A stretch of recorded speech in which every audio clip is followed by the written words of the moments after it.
Hello दोस्तों।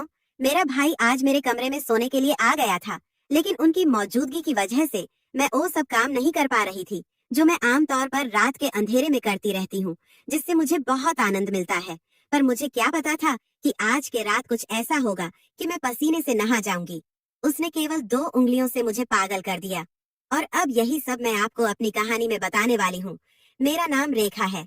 मैं 26 साल की कुंवारी लड़की हूँ और मैंने अभी तक शादी नहीं की है और सोच रही थी कि शायद शादी करूंगी भी नहीं। एक बार प्यार में धोखा मिला था और उसी दिन मैंने प्यार करना ही छोड़ दिया था, क्योंकि मैंने ठान लिया था कि अब कभी किसी लड़के के चंगुल में नहीं फंसूं। मैं एक कॉलेज में टीचर हूँ, एक भारतीय लड़की हूँ, पढ़ी लिखी और स्मार्ट भी हूँ। मेरे तन मन में नए जमाने की खूबी है, लेकिन कल रात जो मेरे भैया ने मेरे साथ किया, उसके बाद से बहुत कुछ बदल गया है और मेरी सोच भी अब बदल गई है। अब मुझे लगता है कि अगर कोई अच्छा लड़का मिल जाए तो शादी कर लेनी चाहिए।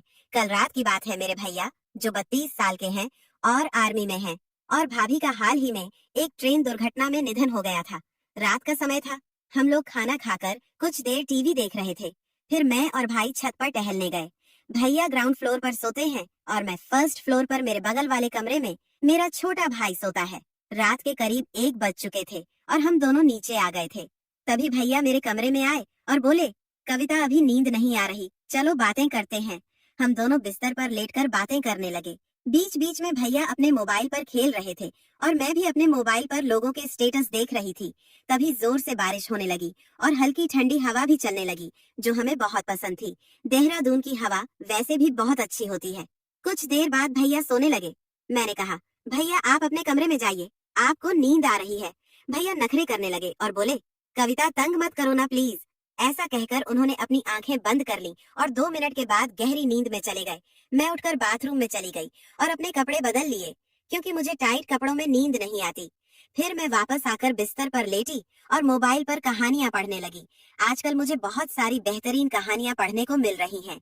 मेरे भाई सो चुके थे और मैं वह सब नहीं कर पा रही थी जो मैं आम तौर पर रात के अंधेरे में करती हूँ, जब मैं अकेले सोती हूँ। लेकिन आज भाई की वजह से मैं ज्यादा कुछ नहीं कर सकती थी, इसलिए मैंने मोबाइल रखकर सोने की कोशिश की। लेकिन कहानी के विचार मेरे मन में घूम रहे थे और नींद मुझसे दूर हो गई थी। रात गहरी हो रही थी और मेरे मन में एक अजीब सी बेचैनी हो रही थी। नींद तो थी ही नहीं और दिमाग में वही कहानी चल रही थी जो मैंने सोने से पहले पढ़ी थी। उस कहानी ने मेरे अंदर एक अजीब सी हलचल मचा दी थी और मैं खुद को शांत नहीं कर पा रही थी। भाई पास में ही सो रहे थे और उनकी नींद की आवाज ने मुझे और भी उलझन में डाल दिया। अगर वे वहां नहीं होते तो शायद मैं खुद को उस कहानी का हिस्सा बना लेती और वो सब करती जो मुझे रात के अंधेरे में अकेले करने में आनंद मिलता है। लेकिन आज की रात कुछ अलग थी। मैं अपने नहीं ख्यालों में खोई हुई थी। तभी अचानक भाई ने करवट बदली और सीधे हो गए। मेरी नजर अनायास उस दिशा में पड़ी और जो मैंने देखा उससे मेरे पैरों तले जमीन खिसक गई। भैया ने बहुत पतली लोअर पहनी हुई थी और उसकी वजह से कुछ ऐसा दिखाई दे रहा था कि देखकर मुझे शर्मा आ गई। मेरी मूड और भी खराब हो गई थी। शर्माना तो दूर, मैं अपनी नजरें उस पर से हटा ही नहीं पा रही थी। मन में एक अजीब सी उथल पुथल चल रही थी। एक तरफ मैं खुद को काबू में रखने की कोशिश कर रही थी और दूसरी तरफ मेरे अंदर की बेचैनी बढ़ती जा रही थी। सच कहूं तो अब मुझसे और सहा नहीं जा रहा था। हर पल ऐसा महसूस हो रहा था कि अगर मैंने खुद को काबू नहीं किया तो कुछ भी हो सकता है और यह स्थिति मेरे लिए रुक पाना नामुमकिन होगा। मेरे दिल की धड़कनें तेज हो गईं और मन में डर समा गया कि अगर कुछ गलत हो गया तो भाई मेरे बारे में क्या सोचेंगे, भैया की नजरों में मैं कैसी नजर आऊंगी। इन सवालों ने मुझे और भी हैरान कर दिया था। लेकिन दूसरी तरफ मेरे मन में एक गहरी इच्छा भी थी जो मुझे बार बार उस दिशा में ले रहा था, जैसे कि जो कुछ भी मैं सोच रही हूँ उसे पूरा कर लो। मेरे अंदर की जद्दोजहद अब चरम पर थी। हर पल मैं खुद से लड़ रही थी, लेकिन कहीं ना कहीं मन के किसी कोने में वह पुरानी कहानी फिर से उभरने लगी थी और उसी वजह से मेरी इच्छा और भी बढ़ रही थी। अब सवाल यह था कि क्या मैं भाई को इस तूफान से बचा पाऊंगी या फिर भाई मुझे अपनी पकड़ में ले लेंगे। रात का माहौल पहले ही अजीब था और फिर भाई का फोन बजने लगा। शायद किसी ने उन्हें मैसेज किया था और वह फोन मेरी साइड में ही रखा हुआ था, क्योंकि भाई ने उसे चार्जिंग पर लगा दिया था। सोने से पहले भैया गहरी नींद में सो रहे थे, लेकिन फोन पर लगातार मैसेज आ रहे थे और उनकी आवाज ने मेरी बेचैनी को और बढ़ा दिया। मैंने सोचा क्यों ना फोन को म्यूट कर दूं ताकि आवाज बंद हो जाए, लेकिन साथ ही मेरे मन में एक सवाल उठ रहा था, इतनी रात को भैया को कौन मैसेज कर रहा होगा। मुझे भैया के फोन का पासवर्ड पता था, इसलिए बिना किसी संकोच के मैंने उनका फोन चेक किया। जैसे ही मैंने स्क्रीन पर नजर डाली तो पाया कि भैया की गर्लफ्रेंड उन्हें कई मैसेज भेज रही थी। एक अजीब सी जिज्ञासा ने मुझे घेर लिया और मैं सोचने लगी कि आखिर वह वीडियो किस बारे में होगी। मैंने सोचा क्यों ना एक बार देख ही लिया जाए कि वीडियो में क्या है। जैसे ही मैंने वीडियो चालू की, मेरी आंखें जैसे फटी की फटी रह गई। मुझे समझ ही नहीं आ रहा था कि मैं क्या देख रही थी। उस वीडियो में जो कुछ भी दिखाया जा रहा था वह मैं कभी भी नहीं सोच सकती थी। एक वीडियो खत्म हुई तो मेरे अंदर अगले वीडियो को देखने की इच्छा जाग गई। मैंने फिर दूसरी वीडियो पर क्लिक किया और मैं सारी वीडियो देख डाली। हर वीडियो ने मेरी हालत और भी खराब कर दी। मुझे समझ ही नहीं आ रहा था कि मैं यह सब क्यों देख रही थी।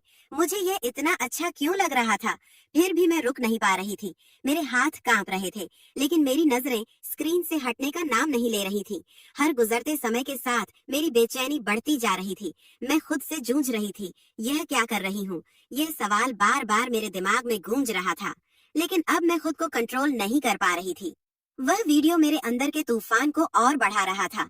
अब मेरे अंदर एक अजीब सी हिम्मत आ गई थी, या कहूँ कि मैं अपनी इच्छाओं के सामने बेबस हो गई थी। मैंने फैसला कर लिया था कि जो होगा देखा जाएगा। अब मैं वही करने जा रही थी जिसे मैं लंबे समय से रोकने की कोशिश कर रही थी।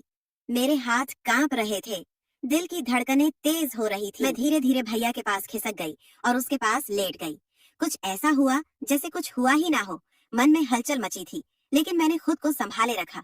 थोड़ी देर तक मैंने सोने का नाटक किया, ताकि अगर वह अचानक जाग जाए तो उसे यह लगे कि मैं गहरी नींद में हूँ। दिल की धड़कन तेज हो रही थी, लेकिन मेरे चेहरे पर एक अलग ही शांति था। फिर मैंने धीरे धीरे अपना पैर भाई के ऊपर रख दिया, ऐसा जैसे नींद में अनजाने में कुछ पल ठहर गए हों और भाई हरकत का इंतजार करने लगे हों। लेकिन कोई हलचल नहीं हुई। वह अभी भी गहरी नींद में थे। मुझे अपने पैर पर उसकी गर्मी महसूस हो रही थी और कुछ और भी। उसका शरीर शांत पड़ा था, लेकिन उसके मन के भीतर एक और कहानी चल रही थी। मेरे पैरों के नीचे उसका आकाश साफ साफ महसूस हो रहा था और उसकी कड़क आवाज ने मेरे अंदर की सारी उलझने और बढ़ा दी थी। मेरी धड़कनें तेज हो गई थी और वही डर जो मुझे हमेशा था अब सामने था। अब मैं खुद को रोकने में नाकाम हो रही थी। हर गुजरते पल के साथ मेरी इच्छा और भी मजबूत हो रही थी। मुझे पता था कि अगर अब मैंने खुद को काबू में नहीं किया तो कुछ ऐसा हो जाएगा जिससे पीछे हटना मुमकिन नहीं होगा। लेकिन कुछ ही क्षणों में मेरा दिल और दिमाग जैसे आपस में जंग लड़ रहे थे और मैं धीरे धीरे अपने दिल के सामने हार ही मान ली थी। मैंने फिर से अपने पैर को हल्के से हटाया, यह जानने के लिए कि उसकी नींद कितनी गहरी है, लेकिन कोई हलचल नहीं हुई। अब मेरा दिमाग ठंडा हो रहा था और बस एक ही बात मन में गूंज रही थी। रात और खामोशी मेरे अंदर एक तूफान ला रहे थे। हर पल के साथ मेरी हिम्मत बढ़ती जा रही थी। मैंने जो कदम उठाया था अब पीछे हटना मुमकिन नहीं था। लेकिन उस समय मुझे यह नहीं पता था कि वह सोया नहीं था। दरअसल वह गहरी नींद में नहीं था, बल्कि वह तो शुरू से ही सोने का नाटक कर रहा था। मेरे हर कदम का उन्हें पहले से अंदाजा था। जो मैंने अनजाने में किया वह सब भाई ने जानबूझकर देखा, इसलिए मुझे सजा देने के लिए भाई चुपचाप लेटे हुए थे। मैं पूरी तरह से अनजान थी कि उनकी आंखों में बंद होने के बावजूद उनका दिमाग पूरी तरह से जाग रहा था। मेरे दिल में हलचल मची, लेकिन भाई की कोई प्रतिक्रिया न देखकर मैं और भी खुश हो गई। ठीक तभी जब मैं कुछ और करने वाली थी, उन्होंने अपनी आंखें खोल दी। मेरे दिल की धड़कन जैसे रुक सी गई। ऐसा क्या हो गया? जैसे ही उनकी आंखें खुली, मैंने तुरंत अपनी आंखें बंद कर ली। वह सोने का नाटक करने लगी, लेकिन मेरे दिल में घबराहट और बेचैनी साफ नजर आ रही थी। मुझे पता था कि मैंने खुद को एक बड़ी मुसीबत में फंसा लिया है, लेकिन अब जो होने वाला था उसके लिए मैं बिल्कुल भी तैयार नहीं थी। तभी भाई ने मुझे उस हालत में देख लिया। कुछ कहने से पहले ही उसने बिना किसी झिझक और शर्म के अपना कदम आगे बढ़ा लिया। उसके बाद जो हुआ वह मेरे साथ, ओ सब कम, लगातार 4 घंटे तक वह मेरे साथ कुछ ऐसा करते रहे जिसे मैं कभी नहीं भूल सकती। उस वक्त ने मेरी पूरी दुनिया ही बदल दी। लेकिन इस कहानी का अंत यही नहीं है। जो 4 घंटे तक हुआ उसकी पूरी हकीकत मैं आपको अगले भाग में बताऊंगी। अगर आप जानना चाहते हैं कि आगे क्या हुआ था, तो मेरे चैनल को सब्सक्राइब जरूर कीजिएगा, ताकि आप इस दिलचस्प और सस्पेंस से भरी कहानी का अगला भाग एंजॉय कर सकें। मैं आपकी प्यारी दोस्त मिलती हूँ आपसे कल, तब तक